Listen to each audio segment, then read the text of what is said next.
Atletico Madrid আর Real Madrid. আজ রাতে এই ম্যাচটাও আপনি দেখতে চাইবেন, আপনি আজ রাতে সজাগই থাকতে চাইবেন।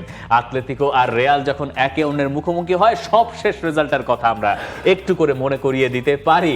সবশেষ 5টা ম্যাচের রেজাল্টের ভেতরে সবশেষ রেজাল্টটাই রিয়াল মাদ্রিদের জন্য মহা বিপত্তির। 5-2 গোলে উড়ে গিয়েছিল রিয়াল মাদ্রিদ। এর আগের মাদ্রিদ জার্বিটাও আতলেতিকো জিতেছিল, যদিও চ্যাম্পিয়ন্স লিগে 2 লেগ মিলে সেইবার থ্রু করেছিল রিয়াল মাদ্রিদ।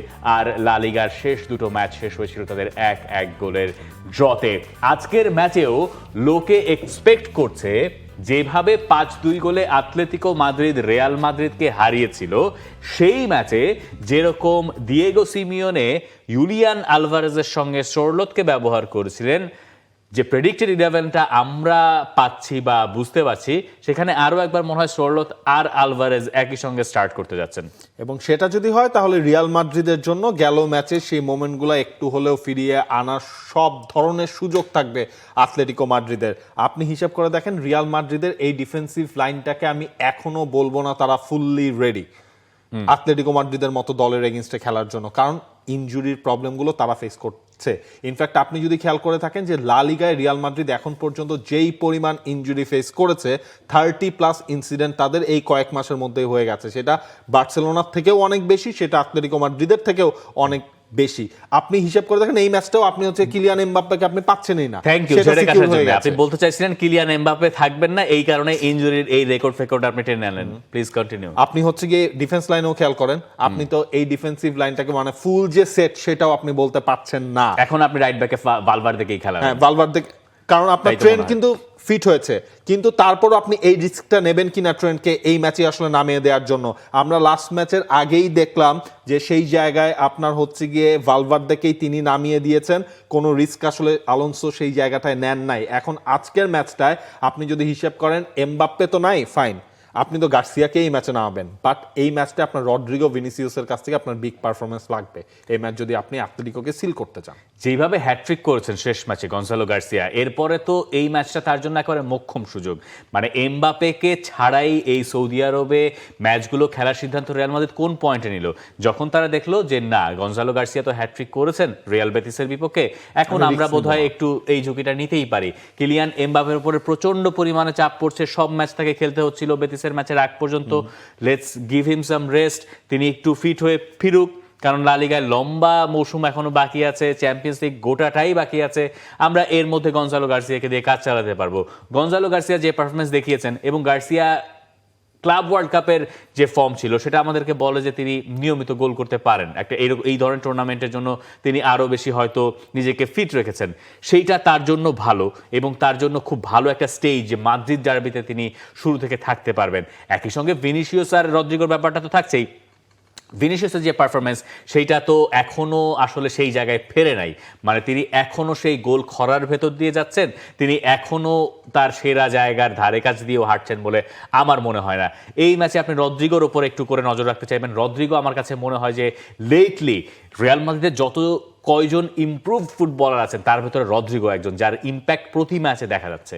এবং আপনি যদি খেয়াল করেন এখন কিন্তু আলোনসো রড্রিগোকে ছাড়া তার 11 তিনি সেট করছেন না, সেটা ট্রেনিংয়ে ম্যাচে রড্রিগোর এই পারফরমেন্সগুলোর কারণে। তবে আজকের ম্যাচে আপনি আতলেটিকো মাদ্রিদের একটা ডিভাস্টেটিং অ্যাটাকিং লাইন আপের সামনে আপনাকে হচ্ছে গিয়ে ফেস করতে হচ্ছে, সুতরাং সেই মোমেন্টে আমার আসলে চিন্তার জায়গা রিয়াল মাদ্রিদের ওই ডিফেন্সিভ লাইনটা নিয়েই, মানে সেই জায়গাটাতেই আসলে মানে একেবারে প্রথম লেগটার মতো ভেঙে পড়ে কিনা রিয়াল মাদ্রিদের ডিফেন্সিভ লাইন, সেইটা আসলে আজকের ম্যাচে দেখতে হবে। আর আতলেতিকো মাদ্রিদ কি আপনি ভরসা করতে পারেন? মানে ওই সময় যখন 5-2 গোলে তারা জিতলো, রিয়াল মাদ্রিদকে হারালো, তখন তারা টাইটেল রেসে চলে আসলো। একটা বাজে স্টার্টের পরেও, সিজনের বাজে স্টার্টের পরেও সেই আতলেতিকো মাদ্রিদ তো আরো একবার সেই জায়গায় নাই। মানে তারা তো এত বেশি ইনকনসিস্টেন্ট, লাস্ট ম্যাচও তারা ড্র করেছে লা লিগায়। মানে তাদের উপরে আপনি ভরসা রাখবেন কি করে?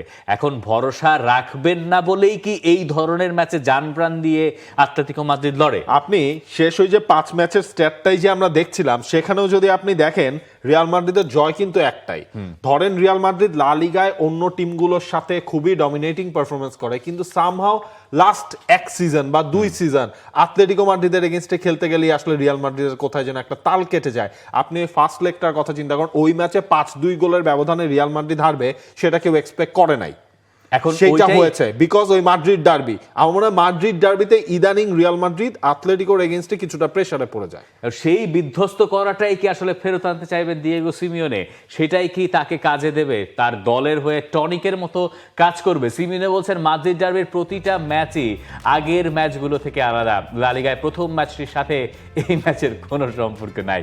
ফাইনালে যাওয়ার জন্য আমরা সবাই সর্বোচ্চটা দিয়ে চেষ্টা করবো। এটা কি একটু জল respect ঢাললেন তো দিলেন? দেখি, একটু জল ঢেলে respect দিলেন যে না বুঝলাম না। আচ্ছা ওইটা হয়ে গেছে, ওইটা নিয়ে আমরা রিয়াল মাদ্রিদকে শুরুতেই পিছিয়ে রাখতে চাই না, আমরা আমাদের কাজটা করবো। কিন্তু আমি শিওর মানে গোপনে গোপনে মিটিং এ তিনি বলেছেন আর এটা রিয়াল মাদ্রিদ হয়েছে তো কি হয়েছে, এই রিয়াল মাদ্রিদকে তো আমরা এই কয়েক মাস আগেই 5-2 গোলে হারালাম, সুতরাং ওই ইন্সপিরেশনটাও তোমরা নাও। এটা আমি শিওর, এটা সিমিওনে বলেছেন।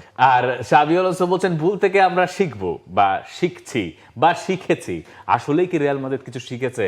আমরা লিগের প্রথম ম্যাচে যে ভুলগুলো করেছিলাম তা এই ম্যাচে করতে চাই না। সেই ম্যাচের চেয়ে ভালো পারফরমেন্স ছাড়া আতলেতিকোর বিপক্ষে জেতা কঠিন। আতলেতিকোর বিপক্ষে মাঠে নামার আগে মানসিকভাবে আমাদের এগিয়ে থাকতে হবে।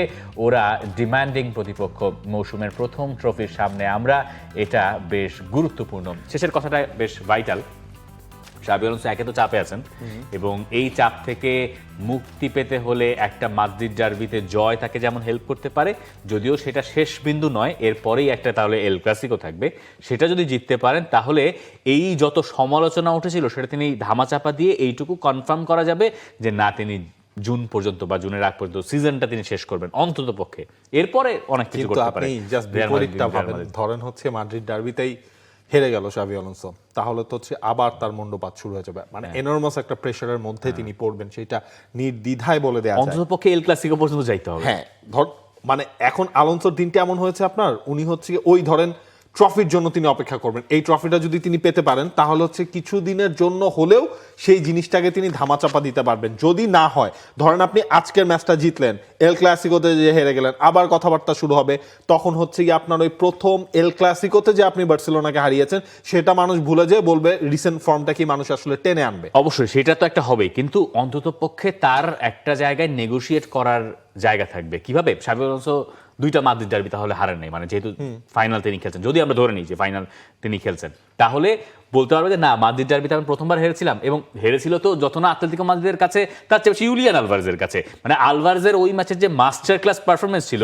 আরো একবার কনফার্ম থাকেন মিডল ইস্টে এসে আলভারেজ এই কাজটা করার সর্বোচ্চ চেষ্টা করবেন এবং করবেনও হয়তো কোনো কোনো আর দিক মিডল থেকে। ইস্টে তো 2022 ওয়ার্ল্ড কাপে দেখেছে ওটা তো আলভারেজের জন্য আছেই। কতটা হ্যাঁ, লাকি। ওটা তো আছেই।